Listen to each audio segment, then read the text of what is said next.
Selamat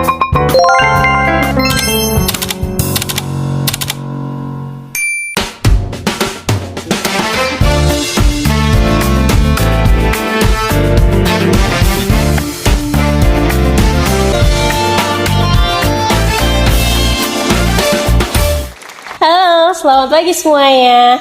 Perkenalkan, nama saya Pasha Natalia Renandar. Senang sekali di acara perdana Tea Talk ini ngobrol pagi sambil spilling the tea. Oke. Senang sekali ya rasanya di pagi yang cerah di Kuken ini saya dapat menemani Anda dalam 15 menit ke depan dengan topik pembahasan yang sangat menarik, yaitu tips mengembangkan bakat serta meningkatkan rasa kepercayaan diri, serta narasumber yang sangat luar biasa dan menginspirasi juga tentunya.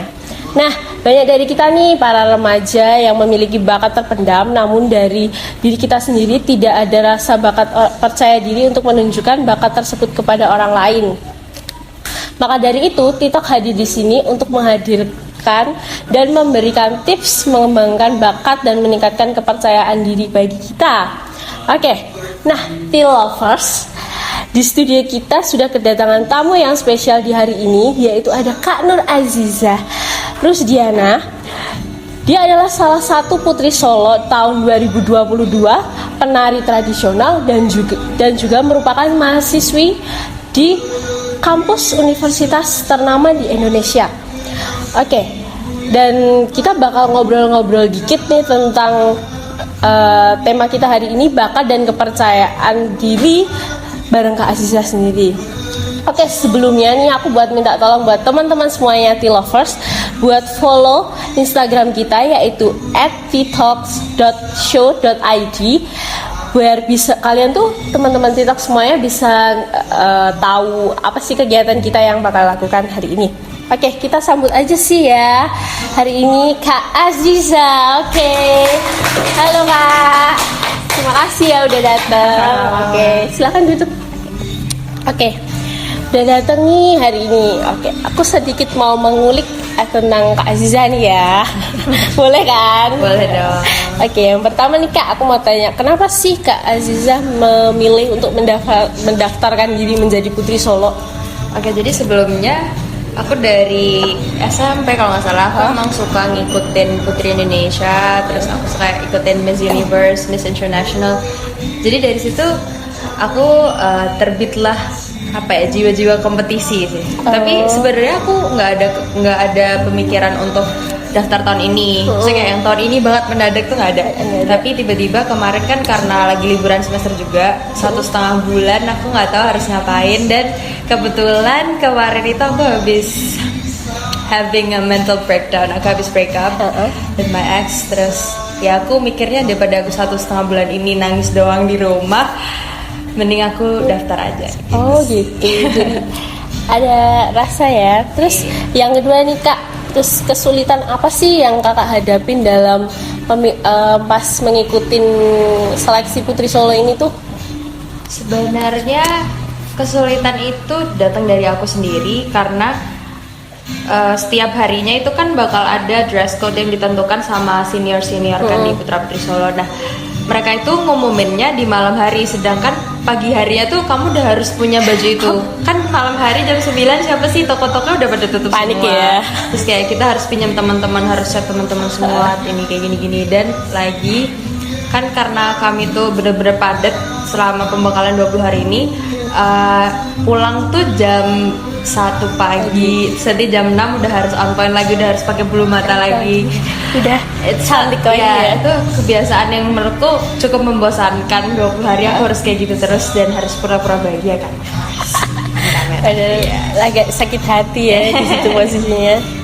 Oke, pertanyaan yang ketiga nih ya Kak, ada nggak sih perubahan tersendiri dari Kak Aziza setelah menjadi Putri Solo sendiri ini?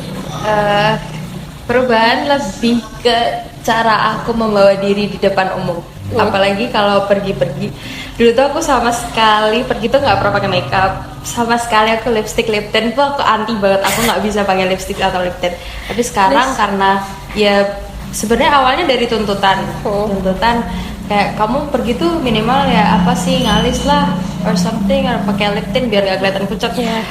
Tapi sekarang I'm enjoying all of that, dan itu jadi cara aku untuk bisa membagi waktu juga. Berarti kan otomatis aku harus meluangkan waktu lebih kan untuk siap-siapnya. Biasanya cuma mandi, pakai skincare, sunscreen, pergi gitu. Sekarang masih harus dulu, harus pakai bedak dulu, gitu ya.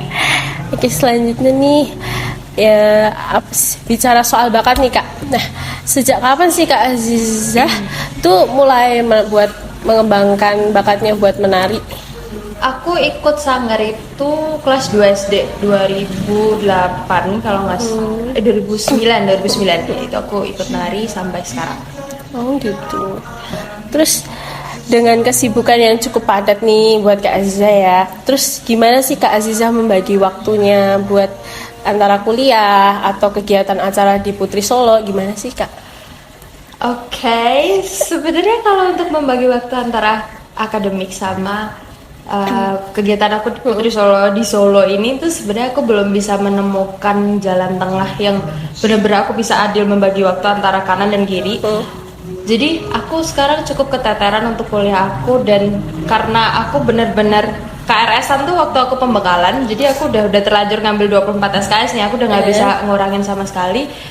Jadi ya mau nggak mau emang harus salah satu yang aku korbankan, dan ya benar kuliahnya yang menjadi korbankan ya. Oke, itu dulu pertanyaan dari kita. Nanti kita lanjut lagi setelah Bambers yang satu ini.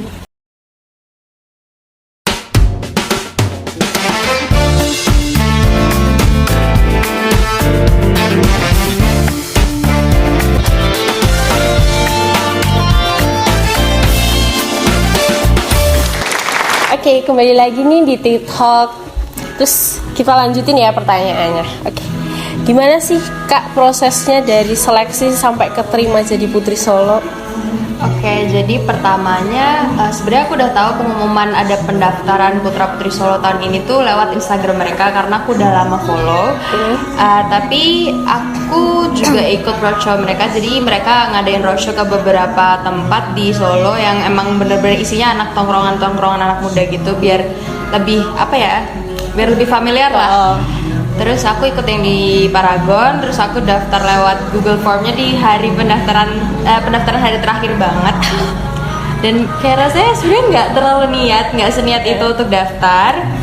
Terus ya udah, aku dapat message kalau aku lolos administrasi dan langsung ikut seleksi hari pertama. Jadi pertama itu nanti ada tes tertulis sama tes public speaking. Nanti tertulisnya itu tentang sejarah kota Solo, terus apa yang lagi gentar diperbicarakan di kota Solo, terus ada wilayah administrasi kota Solo dan lain sebagainya. Terus nanti public speaking, nanti kita bikin materi sendiri, terus kita ngomong speech di depan dewan juri sama finalis-finalis yang lain. Terus nanti dari itu semua akan dikabarin 40 orang untuk lolos ke semifinal. Di hari kedua seleksi itu bener-bener langsung besoknya banget. Itu akan ada seleksi minat bakat sama wawancara. Nah, terus dari seleksi hari kedua ini nanti bakal di WhatsApp lagi 20 orang atau 10 pasang untuk lolos jadi finalis. Nah, nanti finalis ini bakal ikut pembekalan selama 20 hari sampai grand final. Nah, kemarin itu sebenarnya tahunku ini pembekalan terlama sih, karena sebelum-sebelumnya cuma kayak 2 minggu atau cuma 10 hari aja.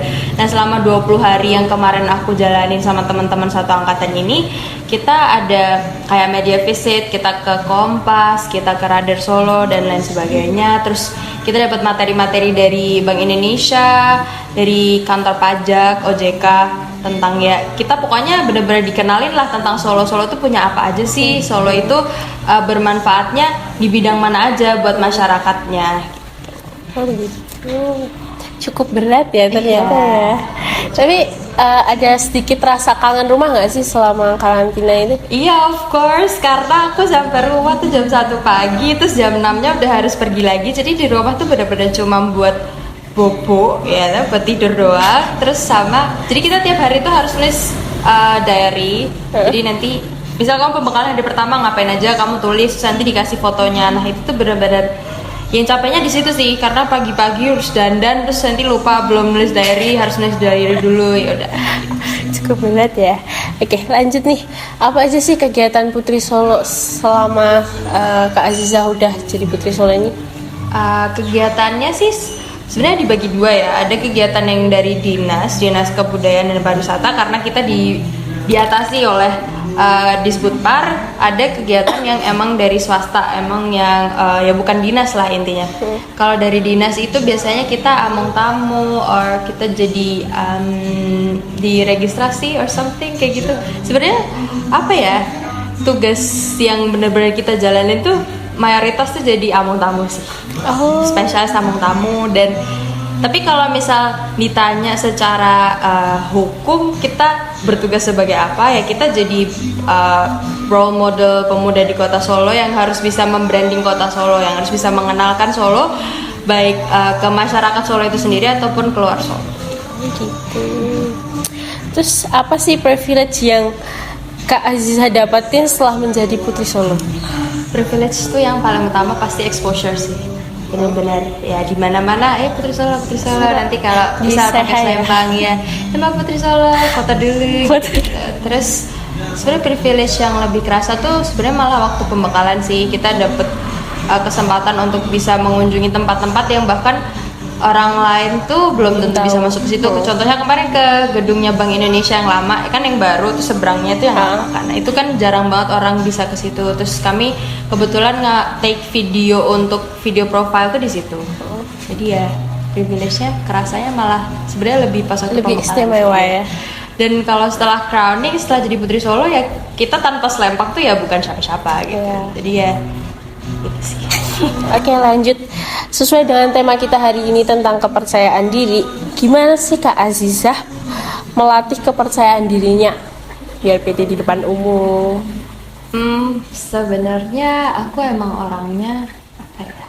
Ya, aku sebenarnya percaya diri itu aku udah dari dulu banget sih. Bahkan bisa dibilang aku orangnya kepedean banget. Tapi cara aku untuk bisa selalu konsisten kayak gini itu dengan aku sering ngaca di kamar, aku kayak ya udah aku ngomong sama diri aku sendiri kayak you're amazing, kamu you're talented. Kalau misal kamu emang punya potensi itu, ya kenapa nggak kamu share, kenapa nggak kamu express ke orang lain biar orang lain tuh impress ke kamu, gitu sih. Oke, dari Kak Aziza sendiri nih, ada nggak sih pesan buat generasi muda tentang kepercayaan diri? Untuk kepercayaan diri, just believe in yourself dan bangun personal branding yang kuat. Oke, dari diri sendiri ya pokoknya. Yes, of course. Oke, yang terakhir banget nih, bisa dong kasih Kak Aziza bisa kasih tips buat generasi muda biar termotivasi di luar sana. Oke, untuk termotivasi ya itu tadi sih, kenali diri sendiri dulu yang pertama. Terus setelah kamu udah kenal diri sendiri, kan kamu tahu nih apa kira-kira potensi yang dapat kamu tunjukkan sebagai personal branding kamu supaya orang lain tuh give their attraction to you, bisa mereka bisa impress terhadap kehadiran kamu di dunia ini. Mereka tahu kalau kamu exist di dunia ini. Ya gitu sih. Udah gitu aja ya. Oh ya, udah cukup segini aja. Makasih Kak Aziza buat waktunya dan udah bisa datang ke TikTok ini dan berbincang-bincang bersama kita semua. Terima kasih. Oke. Terus dan terima kasih buat semuanya, buat para penonton juga yang udah ngeluangin waktu buat nonton juga. Sekian dari kita. Terima kasih. Selamat pagi.